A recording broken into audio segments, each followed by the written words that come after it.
Move Moritel, un monde nouveau vous appelle.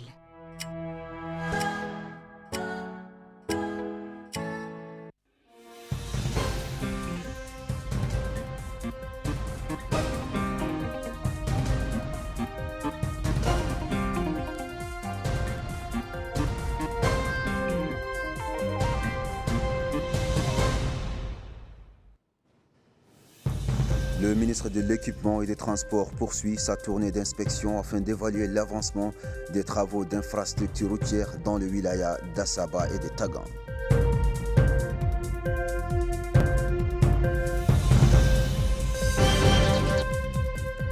Le ministre de la Culture préside le lancement de la 9e édition du Festival Ardent à Nouakchott.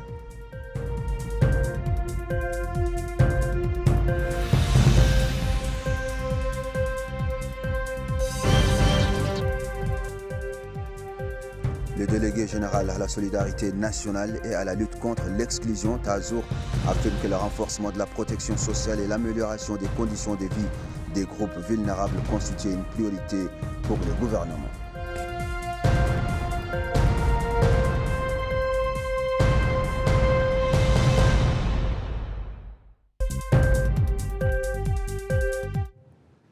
Mesdames et messieurs, bonsoir, bienvenue et merci de vous joindre à nous pour cette nouvelle édition.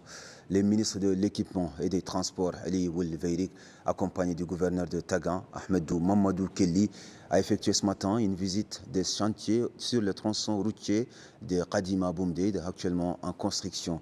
Au cours de cette visite, le ministre a inspecté l'avancement des travaux et a exhorté les responsables du projet de respecter les délais impartis et les normes techniques requises. Il a également pris connaissance des difficultés et des problèmes rencontrés tels que présentés par les représentants de l'entreprise.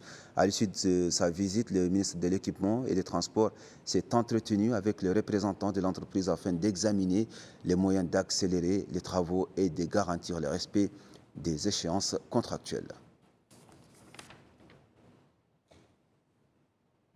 Le ministre de l'Équipement et des Transports, Ali Ould Veirik, a effectué ce dimanche une visite d'inspection et d'information sur le site du pont de Boumdeid.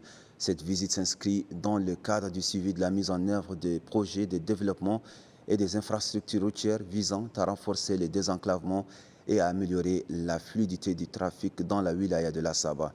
Le ministre a souligné dans un discours prononcé à cette occasion que la visite d'aujourd'hui du pont de Boumdeid sur le tronçon Boumdeid El Ghoudiya, c'est la 3e visite de projet d'infrastructure dans la wilaya.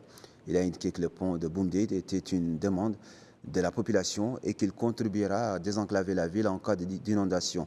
Il a ajouté que les travaux du projet routier Boumdeid El Ghoudiya ont progressé de 42% et que les travaux d'asphaltage ont commencé. Il a souligné que cette route de Tijikja à Selibabi, longue de 350 km, les travaux se poursuivent dans des progrès dans les travaux des ouvrages hydrauliques. Il a souhaité que l'entreprise accélère les travaux, augmente les ressources humaines et sa capacité de réalisation avec des équipements supplémentaires, tout en notant les progrès des travaux au cours des derniers mois sur ce tronçon routier qui était en retard par rapport aux autres tronçons. La 9e édition du Festival de l'Ardine a été lancée hier soir dans la capitale à l'occasion de la fête de la musique. Et c'est le ministre de la Culture, des Arts, de la Communication et des Relations avec le Parlement et porte-parole du gouvernement, M. Hussein Oulmedou, qui a supervisé l'événement. Le Festival de l'Ardine, c'est devenu un événement culturel majeur sur la scène nationale, compte tenu de son rôle important dans la préservation du patrimoine musical mauritanien et la promotion de l'Ardine, instrument emblématique de l'identité culturelle nationale. Compte rendu, Rahmaba. Placée sous le signe de la célébration du patrimoine musical national, cette 9e édition a mis en lumière la place centrale qu'occupe l'Ardine dans l'identité culturelle mauritanienne. Le ministre de la Culture, des Arts, de la Communication et des Relations avec le Parlement, porte-parole du gouvernement, El Hussein Oulmedou, a salué la portée culturelle de cette manifestation, soulignant qu'elle constitue un espace privilégié de sauvegarde du patrimoine musical national et de promotion des talents artistiques. Il a également mis en avant les efforts déployés par les organisateurs et leurs partenaires pour encourager la créativité et soutenir le développement des industries culturelles, tout en rappelant les avancées enregistrées ces dernières années dans le secteur culturel. De son côté, la présidente de la région de Nouakchott a réaffirmé l'engagement de l'institution régionale en faveur de la protection et de la promotion du patrimoine national. Elle a insisté sur le rôle fondamental de la culture dans le renforcement de l'identité nationale et de la cohésion sociale, tout en soulignant la poursuite de soutien apporté aux festivals et aux initiatives culturelles destinées à transmettre cet héritage aux générations futures. Prenant la parole à son tour, le maire de la commune du Lixar a souhaité la bienvenue aux invités et participants, saluant une manifestation qui reflète la richesse, la diversité et l'authenticité du patrimoine culturel mauritanien. Pour la présidence du festival, Mme Aïcha Menchirali, cet événement s'inscrit dans une démarche de valorisation des expressions artistiques nationales et de consolidation de l'identité culturelle du pays. Elle a rappelé que l'Ardine demeure l'un des symboles les plus représentatifs du patrimoine musical mauritanien et un témoignage vivant de la créativité artistique locale. Elle a également exprimé sa gratitude envers les autorités publiques pour l'attention accordée à la culture et aux artistes. La soirée d'ouverture a été rythmée par plusieurs prestations artistiques mettant à l'honneur l'Ardine et les sonorités traditionnelles mauritaniennes. Des artistes et musiciennes ont offert au public un voyage au cœur du patrimoine musical national, dans une ambiance festive et conviviale, illustrant toute la richesse de cet instrument ancestral et la vivalité de la scène culturelle mauritanienne. Au cours de sa participation au programme Redevabilité, le délégué général à la solidarité nationale et à la lutte contre l'exclusion, Sidi Ould Moulaïzen, a expliqué que la dimension sociale occupe une place centrale dans le programme du président de la République, Mohamed Ould Cheikh El Ghazouani, qui fait du développement humain et de la préservation de la dignité humaine une priorité nationale. Aminata Kane revient sur le temps fort de l'émission. Lors de l'émission Redevabilité, le délégué général à la solidarité nationale et à la lutte contre l'exclusion Ta'azour, Sidi Ould Moulaïzen, a confirmé que la délégation a dépensé un total de 249 milliards et 96 millions d'ouguias ces dernières années pour des programmes de protection, des initiatives de réduction de la pauvreté et l'amélioration des conditions de vie des populations sous la houlette du président de la République, Mohamed Ould Cheikh El Ghazouani, qui a fait du développement humain et de la préservation de la dignité une priorité nationale. Il a souligné que la création de la délégation nationale pour la solidarité nationale et la lutte contre l'exclusion Ta'azour concrétise cette vision en constituant les bras exécutifs de l'État dans le domaine de la protection sociale. Le délégué a ajouté que les interventions du programme Solidarité couvrent désormais l'ensemble du territoire national. Passant en revue les réalisations dans le domaine des programmes sociaux, il a expliqué que le programme des familles bénéficiant du programme Solidarité est passé d'environ 30 000 en 2019 à 124 000 en 2025, tandis que le nombre de bénéficiaires directs et indirects a dépassé le million. Ajoutons que les programmes Solidarité adoptent une approche globale qui, au-delà des simples transferts monétaires, ces mesures comprennent également l'autonomisation économique, un meilleur accès aux services de base et un soutien aux familles par le biais des formations et orientations. Dans le domaine de l'accès aux droits fondamentaux, le délégué a affirmé que la délégation a aidé plus de 120 000 personnes à régulariser leur situation d'état civil. À propos du secteur de l'éducation, il a expliqué que la politique de discrimination positive en faveur des enfants issus des familles inscrites au registre social a permis à plus de 130 000 étudiants de bénéficier de bourses universitaires. Dans le secteur de la santé, il a souligné que le système d'assurance maladie dédié aux bénéficiaires des programmes de solidarité offre une couverture santé complète aux familles vulnérables et constitue l'un des plus importants systèmes d'assurance maladie du pays en termes de nombre de bénéficiaires. Concernant l'autonomisation économique, il a affirmé que la délégation générale à la solidarité nationale et à la lutte contre l'exclusion Ta'azour a financé entre 13 000 et 14 000 projets économiques à travers le pays. Afin de rapprocher les services essentiels des citoyens, la délégation a soutenu un réseau de 1394 points de distribution répartis sur l'ensemble du territoire national. Le délégué a également passé en revue les réalisations dans les secteurs de l'hydraulique et de l'énergie.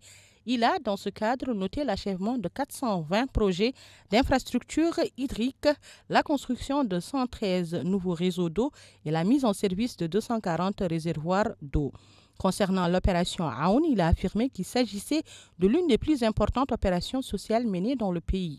En conclusion, le délégué a souligné que les programmes de Ta'azour reposent sur les principes de transparence et de ciblage, précisant que grâce à un registre social national mis à jour et en continu que l'objectif ultime était de renforcer la protection sociale, de lutter contre la pauvreté et de donner aux citoyens les moyens de s'intégrer durablement au circuit économique et social. Le président du comité chargé du dialogue avec les prisonniers extrémistes et radicaux, le Waqih Mohamed El Mokhtar ou le Mbale, a affirmé que le dialogue intellectuel et religieux avec les prisonniers extrémistes et radicaux représentait un choix stratégique adopté par l'État mauritanien depuis des années dans le cadre de son approche globale de lutte contre l'extrémisme, soulignant que cette approche est basée sur la persuasion et l'argumentation religieuse, loin de la logique de la négociation ou du troc. C'est ce qu'il a déclaré lors d'une conférence de presse organisée par le comité hier soir dans la salle de conférence de l'Agence mauritanienne d'information à Nouakchott. Retour à Aminata Khan. Lors de la conférence de presse organisée par le comité chargé du dialogue avec les prisonniers extrémistes et radicaux, le Waqih Mohamed El Mokhtar ou le Mbale a présenté un bilan exhaustif du dialogue qu'il a supervisé avec un certain nombre de prisonniers dans le cadre des efforts nationaux visant à lutter contre le discours extrémiste et radical. Le président du comité du dialogue a dans ce cas noté que la décision d'amnistier un certain nombre de prisonniers est le fruit d'un long processus de dialogue et de révision intellectuelle supervisé par un comité ministériel et des chefs de sécurité, tandis que les oulémas ont géré les discussions intellectuelles et religieuses avec les personnes concernées.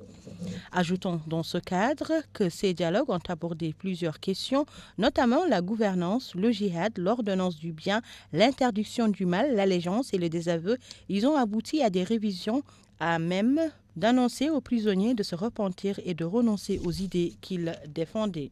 Ils ont souligné que ce processus a bénéficié d'un suivi direct du président de la République, Mohamed Ould Cheikh El Ghazouani, expliquant que la décision d'amnistie est une décision souveraine basée sur l'appréciation de l'intérêt général dont la responsabilité de la détermination incombe au tuteur légal. Le président du comité du dialogue a ensuite passé en revue les fondements religieux sur lesquels repose le dialogue avec les penseurs extrémistes, citant le dialogue du compagnon Abdallahi ibn Abbas avec les kharijites et les positions du calife Omar ibn Abdelaziz, soulignant que le dialogue et la persuasion représentent une méthode islamique authentique pour traiter les déviations intellectuelles. Il a conclu en affirmant que le tuteur légal a le pouvoir discrétionnaire de prendre ce qu'il juge le plus approprié pour la nation entre l'amnistie et la punition, soulignant que le rôle de l'imam est de ramener les gens de l'égarement et de montrer la vérité et non de se venger. En réponse aux questions des journalistes, le Waqih Mohamed El Mokhtar ou Mbale a expliqué que la description de cette opération comme un accord ne reflète pas précisément sa réalité car elle n'est pas basée sur la négociation ou l'échange d'engagement mais plutôt sur un dialogue visant à corriger les concepts et à convaincre les prisonniers de revoir leurs idées et de revenir sur la voie de la modération. Il a souligné que le dialogue avec les prisonniers et les extrémistes radicaux n'est pas une mesure conjoncturelle ou exceptionnelle, mais constitue un pilier essentiel de l'approche mauritanienne de lutte contre l'extrémisme, indiquant que les délais d'amnistie et les modalités de leur annonce sont soumis aux estimations des autorités compétentes en fonction de leurs considérations sécuritaires et organisationnelles.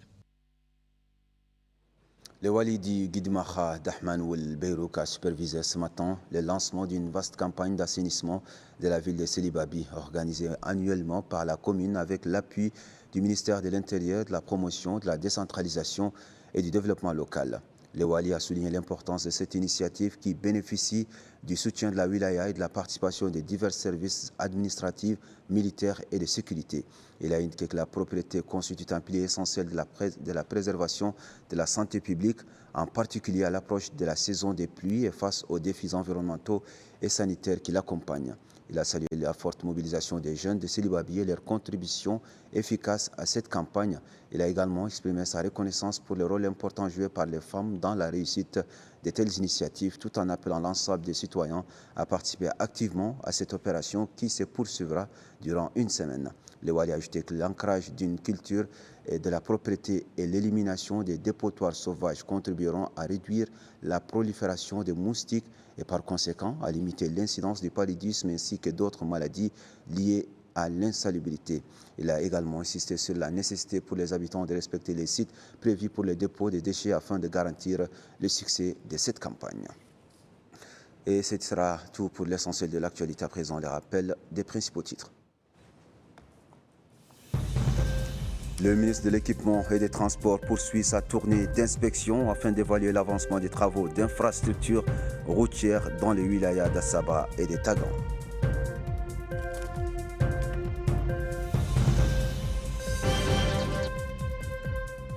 Le ministre de la Culture préside le lancement de la 9e édition du festival Ardine à Nouakchott.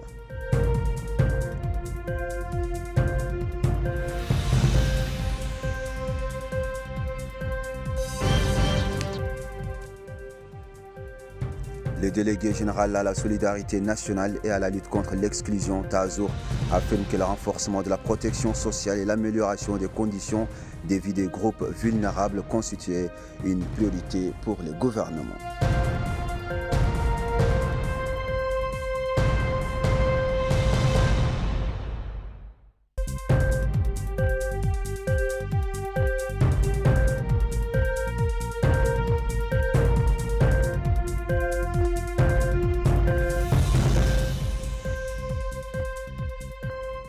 Mesdames, Mesdemoiselles, Messieurs, merci de nous avoir suivis, merci de votre fidélité et passez une excellente fin de soirée.